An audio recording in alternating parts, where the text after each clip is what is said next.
If the tomb held what Edward believed it to, then not only would Whitmore's name signify innovation, but by giving him what he wanted, Whitmore would ensure Edward walked away from this little illegal excavation with enough dosh in his back pocket to live his best life and still have plenty left over to get his sister out of her shitty flat in the shittier East London tower block that she still insisted was more than good enough. But first, he had work to do. And he had to get his arse into gear if he was to meet Whitmore's schedule and get the hell out of Egypt before the last walls he'd ever see were those on the inside of a cell. Etched on the granite door, sealed for nearly 3,000 years, were geometric lines and mathematical hieroglyphs Edward's fixer Alessandro had yet to decipher. He needed more time. But time was money, and Whitmore, on the cusp of losing everything at the most crucial point, had already waited long enough. 5 months at most was all the time his developers had left to get the prototypes ready, and Edward's team still had to get inside, excavate the crystals, if they did indeed exist in the first place, and get everything shipped back to the UK, which, with having to grease an unknown amount of palms to get it cleared through the back doors of a shady political system, was bound to take weeks. And even then, with all the T's crossed, it wasn't a dead cert that everything Edward was convinced of working would actually go to plan. Because nobody could be sure of where the line between fact and myth of what he had been searching his whole life for was drawn. With £17 million in the pot and the machine gun waving officials close to figuring out what Edward and his team were doing, time had run out. They couldn't wait any longer for Alessandro to work out the meaning of a few piddly drawings. Time's up. We go in today. Please, no. I need more time. You know that a curse being set on a chamber such as this is a very high probability, Mr. Stevens. We cannot go in until we are certain it is safe to do so. It is foolish. It is dangerous. We discussed this. Edward waved over 2 of his men and instructed them to move Alessandro out the way. Alessandro fought against Edward's henchmen to keep his place, kicking dust up around him, struggling in the grip of muscle. At Edward's command, one of his men punched Alessandro in the gut, and with no wind left in him to keep himself upright, a swift shove was all it took to get him moved.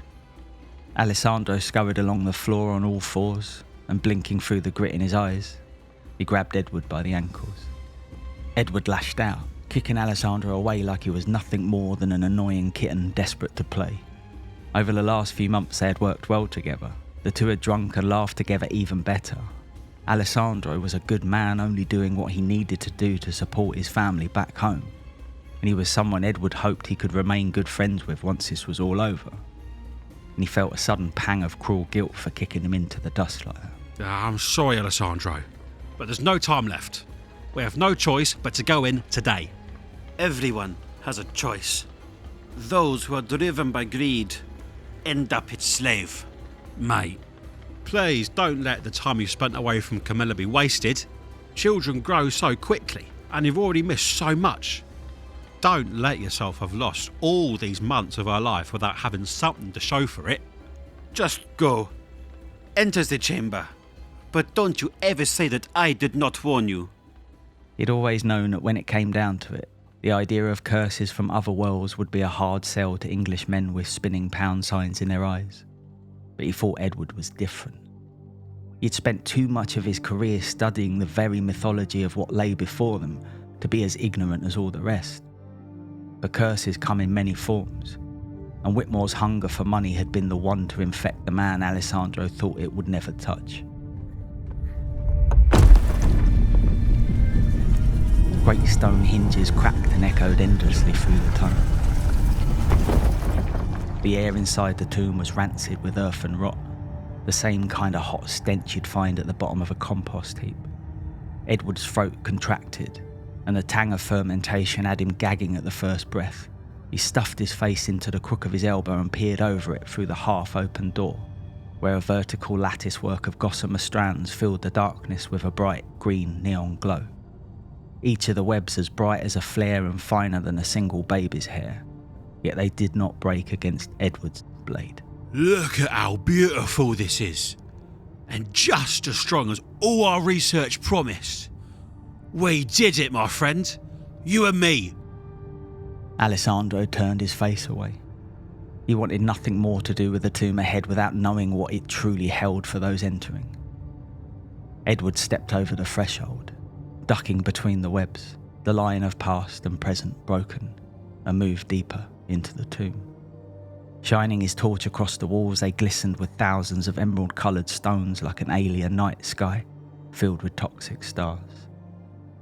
There were more crystals than Edward could ever have imagined there being, enough for Whitmore to build everything he wanted 1,000 times over, and still have more than enough to build extra. Edward looked back at the two men flanking Alessandro. Oh, we're going to need a lot more men. You, go get me as many men as you can. We need to start clearing this now. See, Alessandro? There's no curse here. The green glow around him cast shadows that pulled Edward's face gaunt, sinking his eyes behind bruised sockets and sharpening his smile at the corners. Light may manipulate the surface of a man, but greed twists things much deeper, and Alessandro, looking up at his friend, knew there was nothing left he could do to reverse its effects.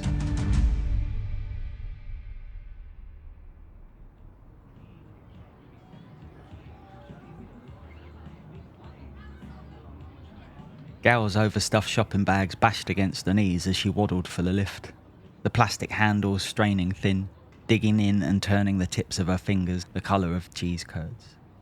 The soft powdery snow on the pavement outside was now churned into a black slurry slip risk, and Gal's snow boots left wet sludgy footprints along the brown tiles of the cigarette butt speckled entrance hall to Cabrini Court. Bembe put his arm across the lift door to stop it from closing, and behind the walls rusted gears groaned in a ratcheting mass of discontent. Gal stepped in, out of breath, her cheeks abraded red by the kiss of cold air. Hold the door, would you, Bembe? Thanks, Flower. You're a real lifesaver, you know that? It's colder than a witch's tit out there, and I think I would have froze to death waiting for this relic to come back down again. You're welcome, Mrs. Sorry, Gal. Bembe stopped himself, because even though he'd passed his dad's lessons on manners and knew that it was polite to call his elders by their title, Gal was different. Her ex-mother-in-law was Miss Fletcher, and she had no want to be considered anything like that old bag. Gal Fletcher was a woman in her mid-40s, and having lived in Cabrini Court her whole life meant that her wrinkles went much deeper than they should have done. But she had kind eyes, her hard exterior offset by a soft, nurturing nature. Bembe liked Gail a lot. She was one of the few good ones.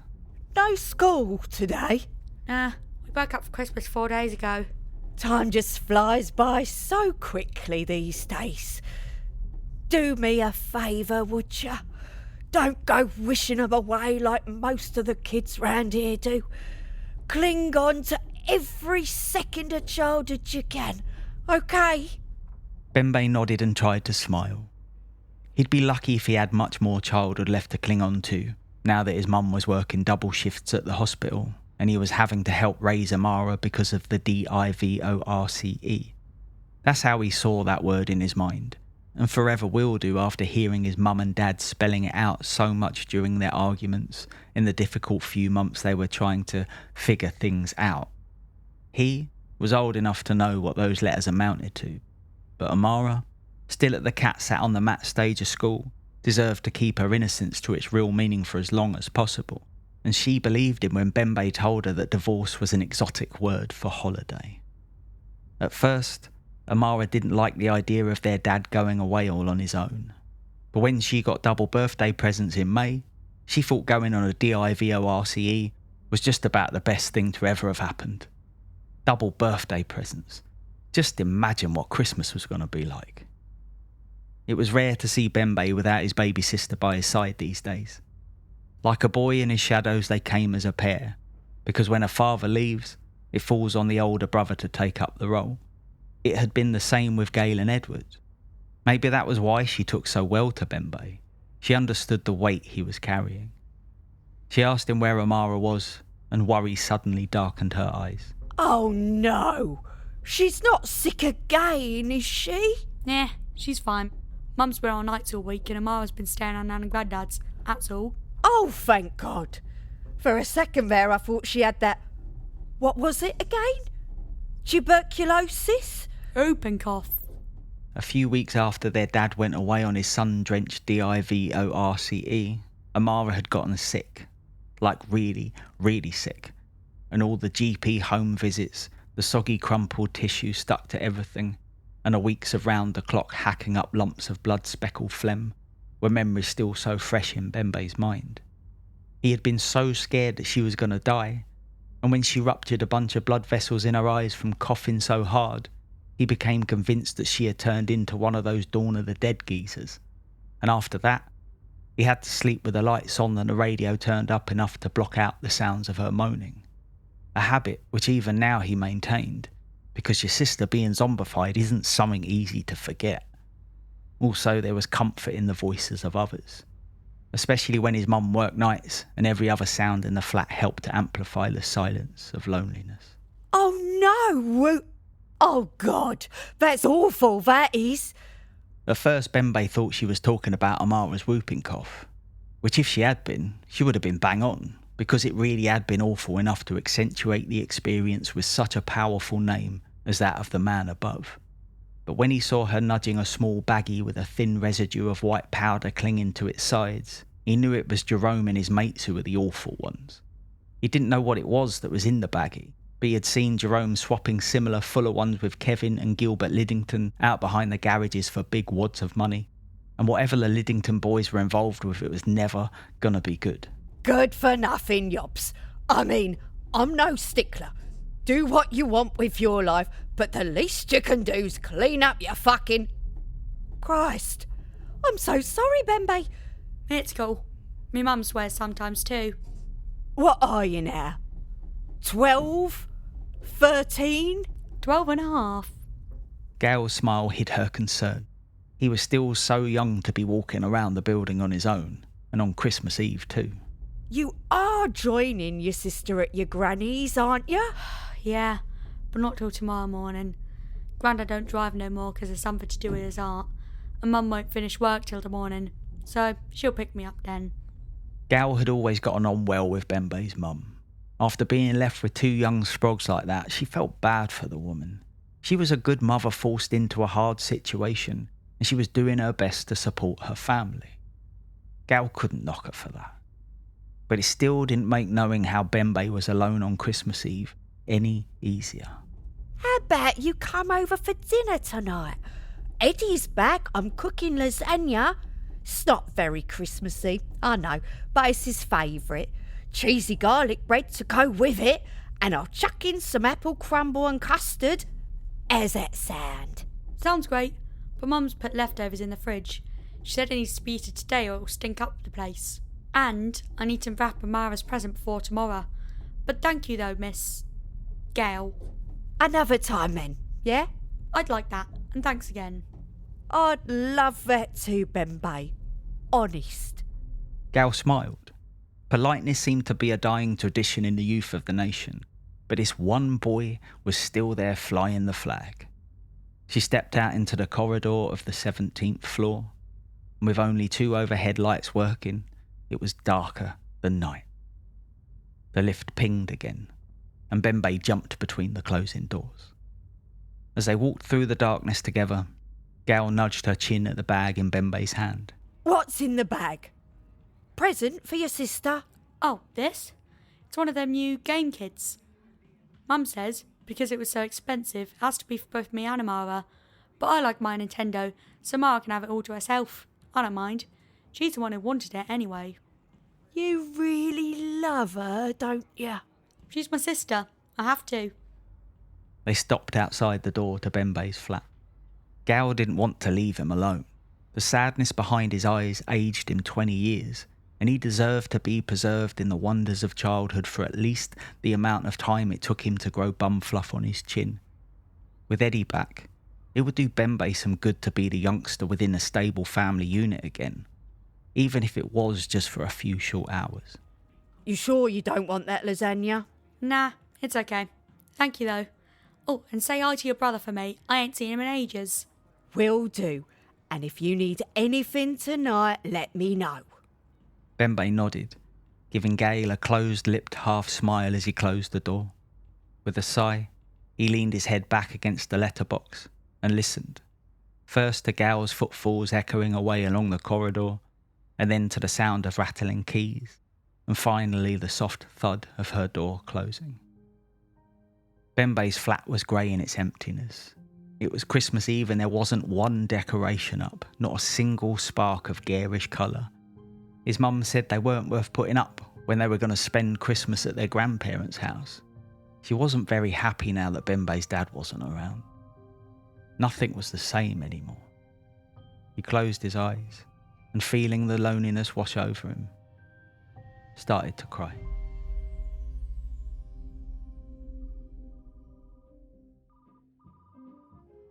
Go!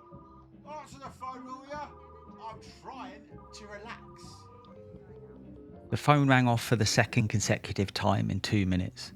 All Edward wanted to do was spend a quiet Christmas Eve sipping his way towards the bottom of the bottle of Macallan 18-year-old single malt Whitmore had given him as a nice little thank you for his work well done. And now some selfish numpty was ruining his buzz. The sales of the Game Kid had been astronomical, way beyond anyone's expectations. And that was down to Edward pulling through on what had, for such a long time, seemed an impossible promise.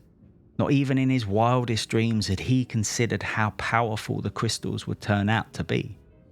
72 hours of straight gameplay without a single recharge was groundbreaking. Whitmore was going to make the cover of Forbes magazine with this, which meant Whitmore was a very happy man indeed. And the only way men like him know how to show gratitude is in numbers, which was more than okay with Edward, because aside from the £2,000 bottle of whiskey, the cheque he received came with 2 more zeros than initially agreed upon. It was going to be a great Christmas. Gail had done a good job at decorating the flat. The tree was twinkling, and Sinatra spinning on the turntable was serenading him with the perfect soundtrack. Life was wonderful.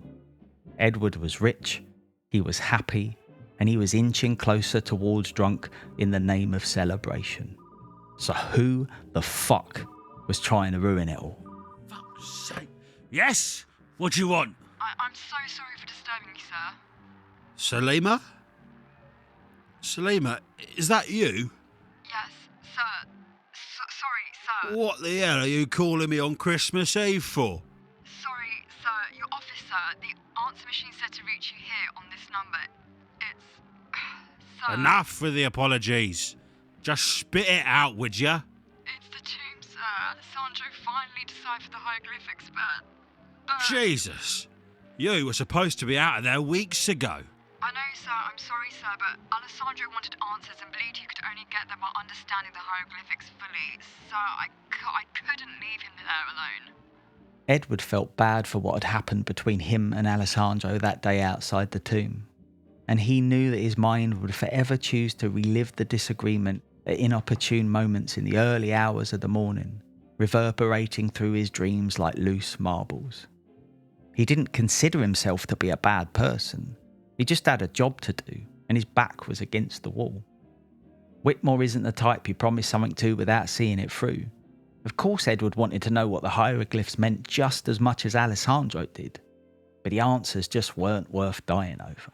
Christ. Are you two looking to get yourselves killed? Those guards aren't being paid off anymore. They ain't gonna hold back. That's just it. Sir, Alessandro's dead. What do you mean Alessandro's dead? Oh, bollocks. Are you telling me those guards shot him? No, sir. Then what? What happened? His body was found outside the door to the tomb 2 days ago, sir. I was the one who found him there, but before I could do anything, the guards, they followed me down there and they went crazy and they saw the tomb door open. They dragged Alessandro's body inside and they forced me to watch them burn it. They burned everything. Everything. But that's not even the worst of it. And how on God's green earth can it get any worse than that, Salima? This morning I heard that the Egyptian government gave the go-ahead to close its borders. Sir, the entire country is now under full quarantine. Edward laughed. He understood it all now. This was a joke Whitmore was pulling. It had to be. A nice little Christmas giggle for the fat man of capitalism. A good one, Salima. Death, imprisonment, You almost had me there for a second. But quarantine countries? Come on. That's one itty-bitty step too far, don't you think? Sir! Well played, Salima. Listen, you can tell Whitmore I'm not falling for it, okay? No, please, just listen, please. I beg you, just listen to me, please. Okay, I'll play along. I'll give you a chance at the Whitmore Award for Best Supporting Role. So tell me, what happened to Alessandro? No, wait, let me guess. It was a cave-in, right? Oh, no, that can't be right, because you said you found his body on the outside of the tomb and they burned it from the inside, right? Sir, please, just listen to me. No, it's just, I've got this. Now, a cave-in wouldn't really warrant a total border lockdown, now would it? What would, though, is I got it. That's it, a deadly disease. But from inside a tomb that's been sealed up for centuries. Oh, no, that don't fly either. Sir! Wait, give me a second. It's got to be aliens, right? That's it. They're way more up Whitmore's alley, right? Sir! So, let me paint the picture. Aliens crawled out the earth, probed poor Alessandro to death, and now they're on a rampage to eviscerate all the arseholes across Egypt. Right? Is that how the story goes? No, sir. It was his heart. Excuse me? A neurotoxin stopped his heart. He was poisoned? Surely Whitmore can think of something better than that. It's all true, so you have to believe me. Oh, yeah? And who would have poisoned the man then? A poisoning taking place inside a single room of a long-lost Egyptian tomb seemed way too down the lines of a Poirot novel for Whitmore's creativity. If this was him driving all this, then he needed to up his game. He should know that you either go so ludicrous that it can't be anything but real, or you stick with the opposite, total realism. It made no sense. Unless Salima was setting it up so that it was Salima who poisoned Alessandro. That would be better. Well done, Whitmore. Nice twist. While Edward waited for Salima's big "it was me, ma-ha-ha" moment, he played a drum roll in his head. But Salima killed those rolling beats with what she said next. Oh, dear. Spiders killed him, sir. Say that again, Salima. Spiders. Her spiders. Did you hear me, sir? Yeah, I heard you, but are you sure it was a spider? Not a scorpion, maybe? Or one of them scrab beetles, you know, beetle bug things? I'm certain, sir, there's no scorpion native to Egypt whose sting can turn flesh necrotic as quickly as Alessandro's was. None. Hearing her say that, all the moisture suddenly evaporated in Edward's throat. This had the potential to fuck Edward. Not just him either. Whitmore and the whole Game Kid production would be in danger if this was all beyond a joke, and what Salima was saying was actually true. This is all to do with what we were doing out there. The hieroglyphics, the tomb, the quarantine, they are all connected. How is this all connected?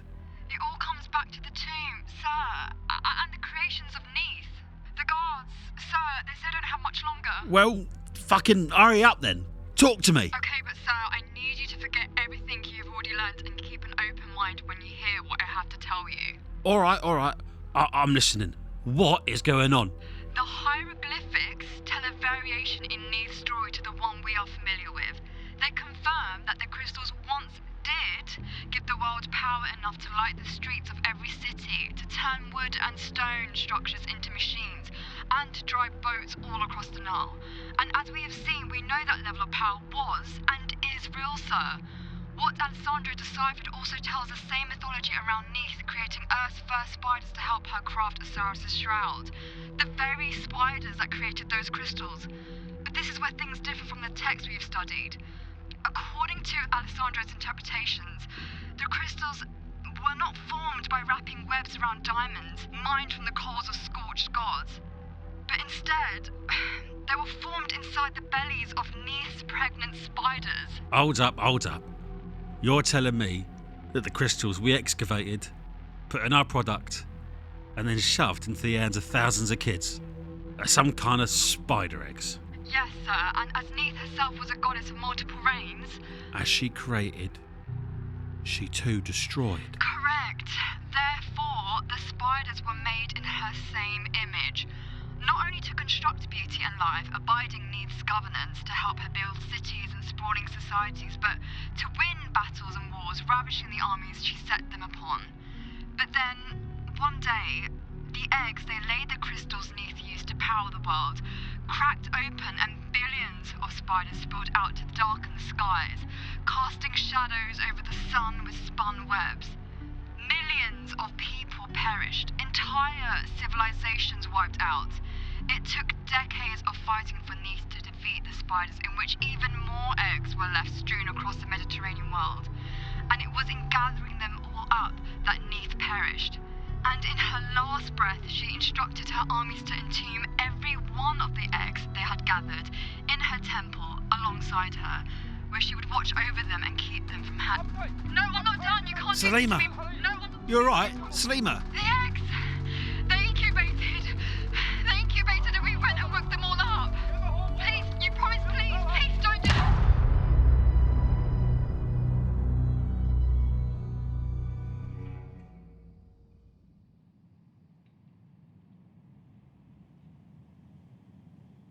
Bembe was in bed reading.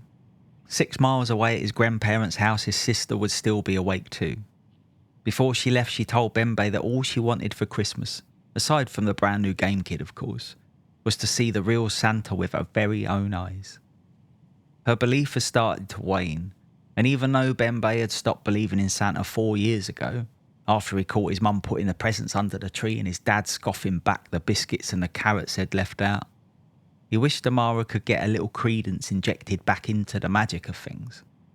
Because it was all so much nicer when Christmas was something to believe in.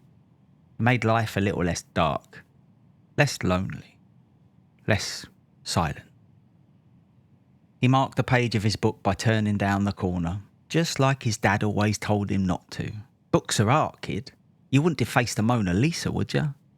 And he sat there in bed, cocking his ear to the scratching coming from above him. A sound that reminded him of the way his English teacher, Mr. Jones, would tap his fingers across the desk whenever he listened to whoever's turn it was to stand up and read in front of the class. Index to pinky and back again, in the same fluid motion cool people do when they roll a coin over their knuckles. Only Mr. Jones wasn't cool. He was kind of creepy, just like that scratching was. Bembe put his book down on the pillow, shuffled to the end of the bed and stared up at the light shade in the centre of the ceiling, unable to shake the image of a dead and withered Mr. Jones stuffed up in the attic running his cold, stiff fingers across the ceiling boards. Candles were a new thing to Bembe, and like all new things to young minds, an obsession had quickly formed after he watched a late-night Channel 4 film about devils. It wasn't the way that candles looked on the screen that hooked his interest, but how they were used to keep the devil locked out of the family's basement. And after watching that film, Bembe defied his mum's wishes for him to not burn candles in his room because she was rarely home, and Bembe was. So the duty of protecting what they loved from whatever evil forces may want to seep in through the walls was all his. And to do that meant candles. Candles, candles, candles. The small cluster burning on his bedside table caused the troop of shadows to tango across the walls. At first, Bembe thought it was all the movement of light making the shade above him swing, but the longer he stared at it, the more it became obvious that the candles had nothing to do with it. The short tassels hanging down over the bulb, swaying as if tickled by a gentle breeze, suddenly stopped when the Mr. Jones dead man scratching moved further away back towards the bedroom door, where gloss-papered eyes of posted rap god idols watched Bembe watching them. When his mum had looked at the devil-eyed cat on the cover of the book he'd asked her to buy for him, she said, "It's always monsters, ghosts and ghouls with you, Bembe. Sick creatures made up by sick minds. You don't need more to be afraid of in a world where people are frightening enough." He hadn't understood her rationale of it.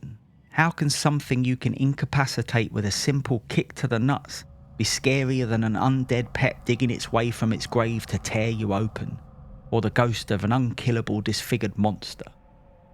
However, when he saw the light beneath the door flicker with shadows.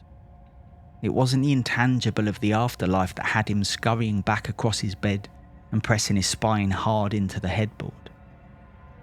It was the simple fact that there was someone else there in the flat with him. Someone real. Someone who shouldn't have been there. The scratching got louder, more insistent, and fear took over Bembe's body. His bed sheets balled in his fists, sweat caking his skin, making his pyjamas cling to him like cling film pulled tight around his muscles.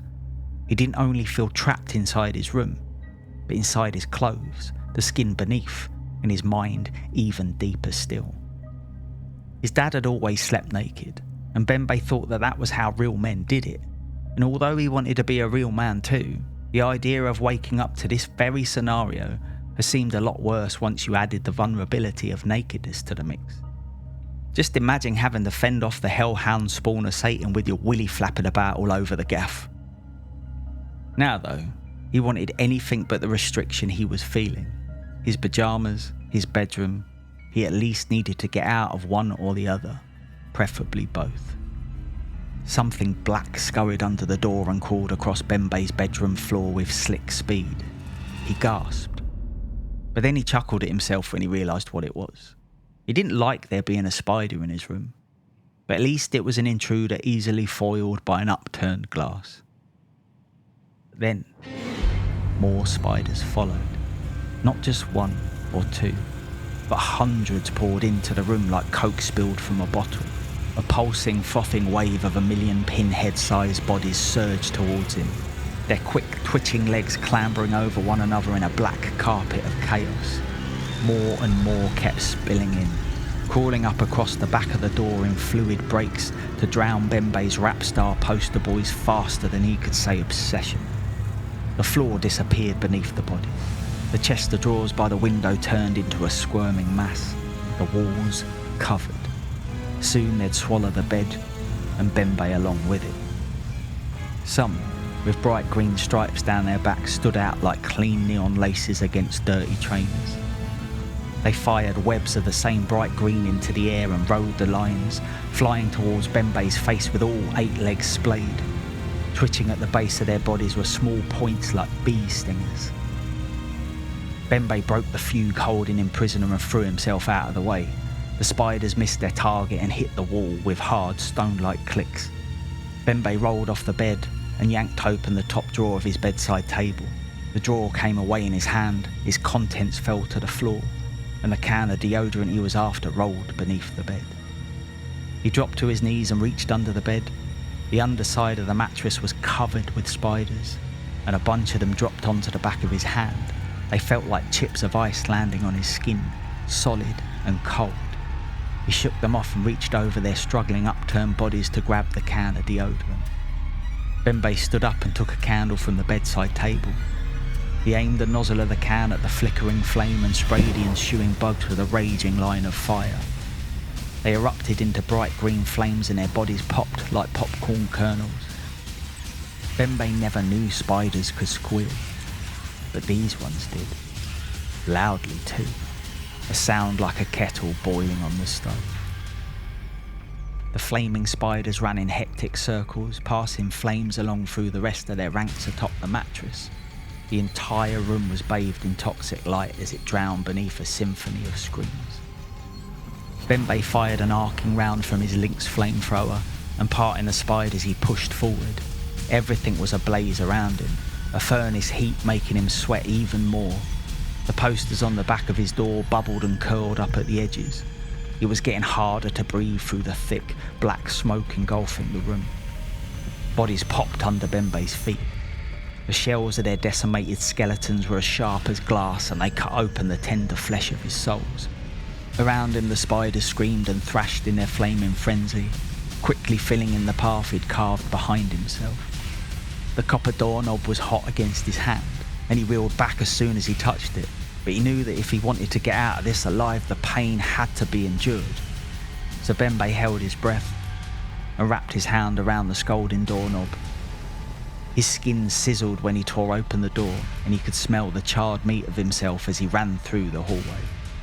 Spiders had covered every surface, the walls pulsating, the family pictures lining them now buried. Bembe jumped the stairs 3 at a time. Spiders abseiled from above on bright emerald webs.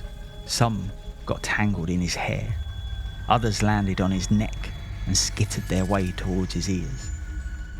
He felt a hot sensation in the side of his neck, like acid being poured into his flesh. The same in his hands, his cheeks, his scalp, his skin covered in small red puncture wounds, and still more spiders crawled over him, trying to burrow themselves into him any way they could. His body felt as if it was burning from the inside out, and his vision started to blur. His legs were getting weaker, and every step felt like 100 pounds were being piled on top of him. He staggered towards the front door. He passed Amara's Christmas present, still sitting on the desk in the hall. The guts of the console were split open. Inside lay the upturned bodies of those spiders too weak to make it past hatching. Bembe fell out into the corridor of the 17th floor, where moonlight shone silver shards through the window at the far end, lighting his path towards number 97. He hammered weakly on the door, and when Gal finally opened it, he fell into her arms, wheezing, and then he passed out.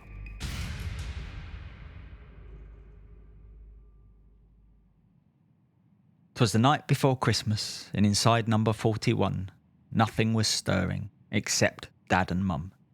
The twins Nina and Smelly Melly Melinda were all tucked up and sleeping. The Christmas tree stood in front of the living room window. All the presents beneath it were wrapped in reindeer collages and smiling fat Santas, all individually tied up with neat little pink rabbit ear bows. The present on top of the pile, the smallest yet most expensive, was the one thing both children wanted more than anything this year. Christ, every kid in England wanted one. No one had seen anything like it before. Something Tomorrow's World was hailing as a miracle feat in computer engineering. Times, according to the boffins hosting Tomorrow's World, were quickly moving into a new and exciting technological era. An era Brian Haskell found hard to believe was in any way a healthy one. The TV's already too many screens for the kids, Lynn. They don't need another one in their lives, and especially not one they can take anywhere they want. Their eyes will turn square, and with the price sticker that thing comes with, it'd be damn near impossible to pay off the optician bills needed to correct everything that bastard thing will end up doing to them. What's wrong with them playing outside? Scraped knees and bramble cuts are the right of childhood. In this day and age, they're little girls, Brian. And the world is full of predators, especially on this estate. Brian, knowing this was a fight he'd never win, did all he could do and gave in. A game kid it was gonna be. But at least he got his 2 pence in where he could, which, once they were having to shop for glasses for both girls, would mean he'd have a chance at that very rare, very lavish, I told you so moment. Whilst Linda, like most people, was in a hurry to tick off the boxes on the societal how to be a real adult and live a wholesome, normal, great British life checklist, Brian was never too keen on fitting that same mould. But from the first moment he saw Linda, he knew she was the woman he wanted to spend the rest of his life with. And because Brian understood how rule number 1 when it comes to the success of love is compromise, Linda's plan quickly became his. Life with the twins turned out great in the end. The only real downside? Being the only man in the house could be lonely sometimes. Someone to watch the Grand Prix with, or take down the park and kick a ball around and make loo jokes in the mud with, on the odd occasion would be nice. But because of Linda Haskell's dreams of having 3 girls, a chance to tip the gender balance slightly more in his favour was one he wasn't going to sniff at, especially when that chance meant getting his end away. The strained sounds of their attempts filtered down through the flat like ghost moans. The wrapping around the game kid twitched. The sound of the plastic casing beneath it splitting open and tearing the paper became too loud not to be heard. Brian, What is it, love? go and see what's going on. Maybe Santa got his days all mixed up. Don't joke about Bri. Brian shrugged his shoulders and reached for the cricket bat he had kept stashed inside the airing cupboard, just in case the scumbags who robbed Barry Silverman's place 3 weeks ago had ideas of repeat business. He made his way cautiously down the stairs, the bat raised and ready, Linda following closely behind with a grip on the waistband of his boxers. The living room was empty. The Christmas tree stood in front of the living room window, dancing through a kaleidoscope of garish colours. Brian leaned the cricket bat up against the sofa, and muttering under his breath, he reached down behind the tree, shoving his face into the branches to get to the plug, his fingers easing past the baked Fimo Santa the girls made together at nursery. As his finger clicked the switch, he felt what he thought was a pine needle stab into the side of his cheek. He pulled his head out from the tree, and when Linda screamed, he spun around. What is it, love? Spider! Lynn, it's okay. Just kill it, Brian, kill it! I would if I knew where the bastard thing was. I think it's just... From out between the branches spilled thousands of small black grains, and Linda watched on as they engulfed Brian's arm with quick liquid fluidity. It looked like the contents of a pepper pot being poured over him. When she saw all the legs, she screamed as her husband became lost beneath a squirming shroud of spiders. One, bigger than all the rest, waded out behind the brood, its body the size of a small satsuma, its legs thick and hairy. It stopped and sat bobbing on a fake snow-crusted red bauble. Its 8 pinhead eyes glistened with inky hollow as the mummy spider watched her beloved children have everything they wanted for Christmas. Linda slowly backed across the living room, telling herself that it was just a dream, but she knew this was no dream, because Brian's screams were all too real as the spiders spilled into his mouth and poured down his throat, turning those screams into the muffled, tortured sounds of suffocation. They swarmed in through his nostrils and clawed their way in through his ears. A few scratched at his eyes, slipping their bodies beneath the lids, the thin skin twitching like sleeping eyes deep into REM. Linda froze when she looked back and saw the fake snow-dusted red bauble bobbing on the end of its branch, empty of its hairy satsuma passenger, and then she felt something run up the back of her neck. Every fine hair on the mother spider's legs brushed past Linda's earlobe, and Linda squirmed. The spider's legs easing into her felt like cotton buds being pushed too far. And then came the deep pressure of its plump body squeezing itself in after her. Now deaf to the sounds of her daughters coming down the stairs, Linda, locked still by the poison surging through her veins, watched through tears of blood as her husband's body withered beneath its sable cloak of death. The Haskells did get to have another child in the end. Once the eggs laid in Linda's brain hatched, they had more children than they could ever have dreamed of.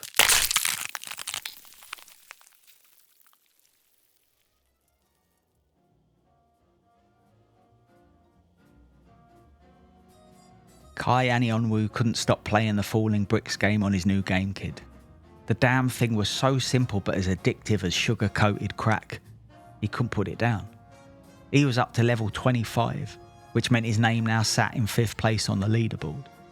"I'll sleep when I'm dead," he thought to himself as he slid a rare straight row of bricks into a 4-slot gap to score 100 big ones. Or better still, "I'll sleep when I'm the best." When the Game Kid erupted into a swarming black mass, Kai quickly realised that his original statement would very quickly become much, much closer to reality. Webs covered the living room of number 12. Strung up in the centre, the Jenkins family, both parents, all 3 children, plus grandparents, were still alive. Their eyes open, their minds taking everything in, while the poison in their veins held them helpless, forcing them to watch as their Yorkshire Terrier Benji lay on his side whining through the webs covering his mouth.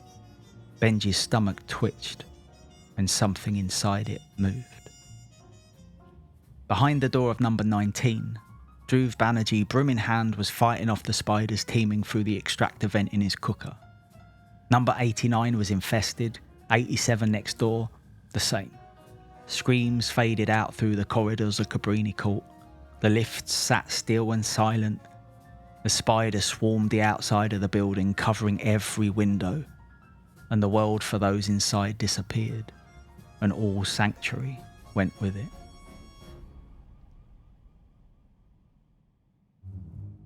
Edward was on the phone to Whitmore. the lasagna Gal had made just for him was still sat on the kitchen counter wrapped in cling film, the garlic bread now inedible slices of cardboard. Gal was curled up on the sofa watching the episode of Coronation Street she'd recorded from earlier that night. The gold foil wrappings of toffee pennies littered the coffee table in front of her.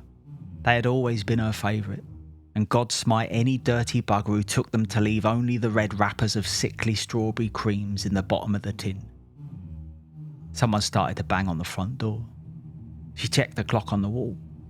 Gone midnight. When she looked at her brother, he shrugged his shoulders and walked over to the door, the coiled phone cord stretching out straight behind him. Looking through the keyhole, he saw the kid from down the hall Gal was always worrying about, and by the look of him, she had every reason to worry. His skin was slimy with sweat, his eyes heavy-lidded, red and distant. He looked stoned out of his box. Edward shook his head disapprovingly. A boy that young on drugs. Shit, the country really was going to pot. Quite literally. He put his hand over the receiver and told Gal that it was her young mate from down the hall. She checked the clock on the wall again and creased her brow. With Whitmore yelling down the phone at him and hearing the shredders going to work cutting off the paper trail to Whitmore games, he didn't have time for whatever drama this doped up little shitbag had going on. I don't know what he's doing here, do I, sis? Just sort it out, would you? Yes, I'm listening, mate, I'm sorry. And I hear what you're saying about Salima. But unearthing ancient plagues. Killer fucking spiders. This doesn't happen in real life. Well, I've got an endless stream of faxes that says it does. You messed around with something that you shouldn't have, and now I'm ruined. Wait, no. You can't pin this all on me. Can't I? You didn't mention the fact that it's an ancient deity's kill squad powering our product. Mate, you wanted this. You funded the project. You were the one in a rush. Without you breathing down our necks, we would have never gone in that tomb. Can't we just record the units? Get them back before the eggs hatch? It is far too late for that now, you moron. Have you seen the news? People are already being attacked. The eggs are hatching everywhere. It's fucking chaos. Gail opened the door and Bembe fell into her arms. Spiders crawled out from under the boy's clothing. Edward turned just in time to see what his sister was squealing at. Get away from him. Get the fuck away from him, sis. Help me get him inside! We can't let any in here. He might have more on him. What's wrong with you? The boy needs our help. It's just a few spiders. A clicking sound came from somewhere in the dark corridor. A sound like the contents of a box of drawing pins being poured out onto hard tiles. Deep in the smoking shadows, a dark shape was rushing towards them, swelling, filling even more space between the walls, the clacking sound getting louder. Edward looked at Bembe, limp in Gail's arms.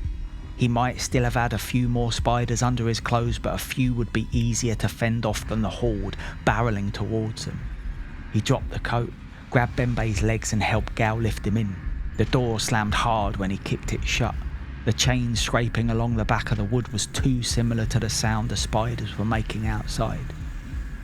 With Bembe laid out on the sofa and Gail trying to wake him up, Edward grabbed the coat up off the floor and stuffed it along the bottom of the door. Get the gaffer tape and get the fuck away from him. There might still be more on him. I need gaffer tape, Gail. Get me the fucking gaffer tape. But he... No buts, Gail. If we don't seal the door, it won't just be him in need of help. Now get the gaffer tape. What's happening, Eddie? Why are you so afraid? Gail, please. I'll explain everything. I promise. But for now, I need the gaffer tape. Please, pretty fucking please, get the fucking gaffer tape. I can't find it. Which straw? Which straw? The one on the right, next to the sodding sink. Knives and forks chimed as she emptied cutlery out onto the floor.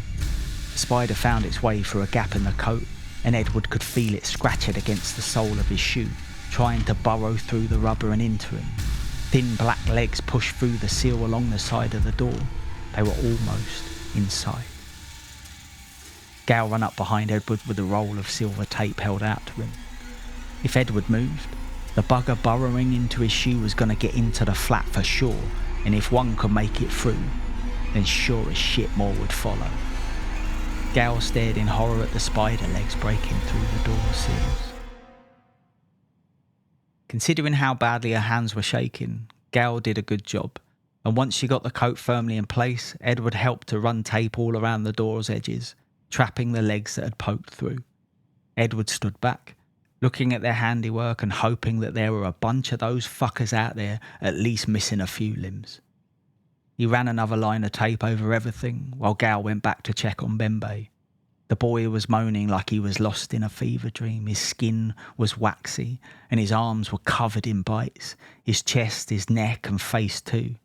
The skin around each puncture site was swollen, like mini volcanoes ripe to erupt. A few had a hard lime crust formed over the top of them, but at least he was still alive. Watching Gal checking the boy's temperature with the back of her hand, it amazed Edward how much more worried his sister was about the boy than the gazillion rampaging fucking spiders baying for their blood just on the other side of a 2-inch thick piece of wood. They didn't act like any spider should. The saying they're more afraid of you than you are of them was utter bullshit with this lot. These things weren't afraid of anything. They had the resolve of soldiers, fucking kamikaze soldiers on a mission, and they would never stop coming until they succeeded. Whitmore, you still there? They're there too, aren't they? Oh. We caused this, Edward, and it's only going to get worse. What do you mean it's only going to get worse? Oh, because they're not killers, like the reports are saying. Are you having a laugh? No, you don't understand. While you've been gallivanting about doing whatever it is you've been up to, I've been reading and understanding more. And this is just the first wave. What do you mean, first wave? They're colonizers, man. Here to simply lay more eggs. And once they have, they die and make way for the big bitey ones that kill until there's nothing left. Edward had seen the raging force of these spiders were, their unrelenting need to get to where him, Gale and Bembe were. Their rampant nature was like a shoaler piranha at the sight of a cow's leg stepping into the shallows. All they wanted to do was kill. Gal was mopping Bembe's brow with a wet flannel. His skin was getting redder. Some of his wounds were weeping a bright green pus when he began to cough and blood sprayed from his lips. Bembe started to fit, his body convulsing violently. Green goo frothed from his lips. His sweat-drenched top was twitching as something beneath it was pressing up through the material. Gal jumped back when a fine line tore open in Bembe's shirt. Blood seeped through the cotton when his chest beneath did the same. She could see the white of his ribs as each one snapped to make way for the giant spider leg as it pushed its way out of the cavity. It kept coming, twitching through the air as it uncurled, growing and growing. More blood and green goo burst from Bembe's lips when another leg pushed out of him. Gal ran, screaming to her brother's side. On the way, she knocked the tin of Quality Street onto the floor. So many strawberry creams. Edward held his sister as they watched the body of a spider the size of a bulldog ease itself from the bleeding cavity of Bembe's chest. Instead of hairs covering it, this one had the shine of polished metal, its metallic sheen dancing between every colour on the spectrum. The tape around the front door started to rip open and spiders scurried through the tear and into the flat. Toffee penny wrappers crinkled under the giant spider's armoured feet when it stepped fully out from the empty wrapper of Bembe's body. Edward looked from the armoured spider to the swarm pouring in through the door and held his sister tighter. It was too late. There was no saving anything.